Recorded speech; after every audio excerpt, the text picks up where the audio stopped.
Araw po sa inyo lahat at narito po tayo sa ating pong Bible study. Mark chapter 6 verse 1 to 6. Mark 6, 1 to 6. Ano pong sabi po ng salita ng Diyos?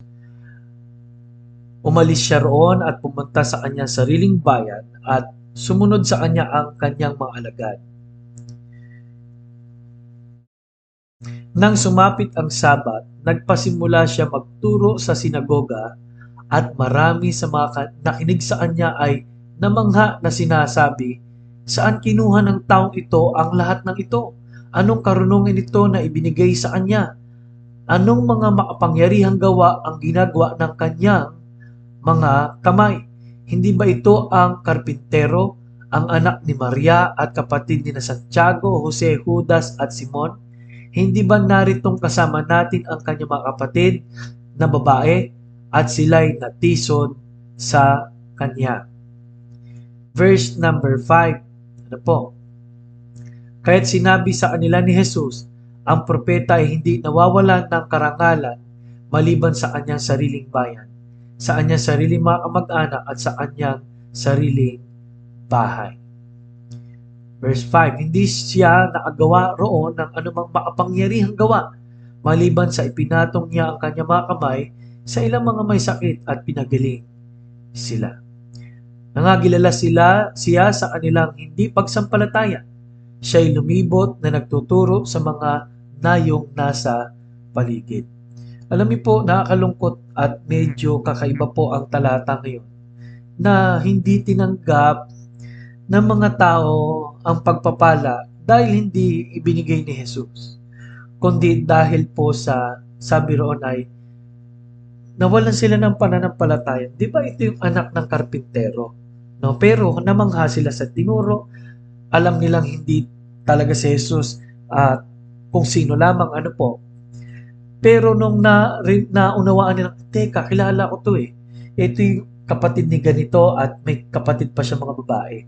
Kaya alam nyo, mga minal, isang turo po rito, hindi na natiling birhen po si Maria. Ano po? Dahil siya po ay talagang nagkaroon pa ng mga anak.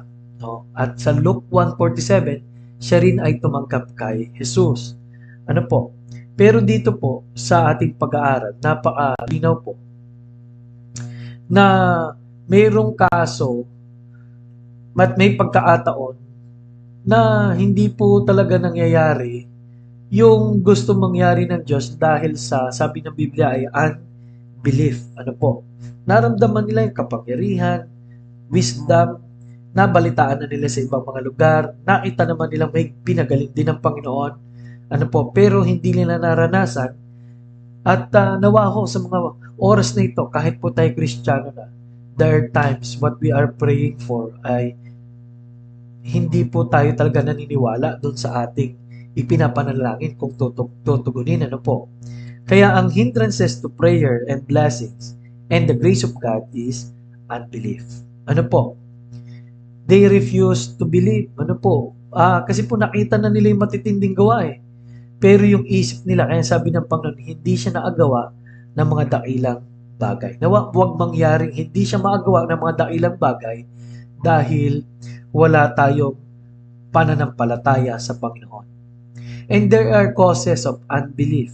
Sabi po ng Bible, the depravity of man. Okay, yung kasalanan ng tao, yung kanyang pagkahulog sa kasalanan, yung kanyang paglayo sa Diyos, lahat po yan ay magkokos ng kawalan ng pananampalataya. Spiritually blindedness, bulag, spiritual. Sumunod po, the love of sin, pagmamahal sa kasalanan. Egotism and pride. Self-righteousness. Ano po? Satan and what he is doing are causes of unbelief. Katulad po sa panahon ito, ang daming mga bagay na pwedeng maglayo sa atin para maniwala o manampalataya sa kayang gawin ng Diyos. Now, the result of this unbelief, number 1 is insulting God. Ini-insulto natin ang Diyos. Number 2, ang mga pangako, the promises are withhold. Cancels the work of Christ. Na po, unbelief makes you a sinner. Bakit po? Without faith, it is impossible to please God. And unbelief causes us to work on our own ways. Ano po? At kadalasan po, katulad po ng nangyayari kadalasan, yung sarili po natin magawa ay lalo pa tayong nagkaasala sa Diyos. Ano po? Lalo tayong napupunta sa kapahamakan. Hindi tayo nagkaroon ng katubusan sa ating buhay, yung effect of the atonement of Christ. Ano po? Unbelief causes us not to surrender our life. Unbelief keep us from being loyal to Christ. Unbelief rob us of God's blessing. Kaya mga kapatid, ang sabi po ng Bible, ang Panginoon ay sa Tagalog namangha, pero ang sabi sa English siya ay, anong sabi po doon? Siya po ay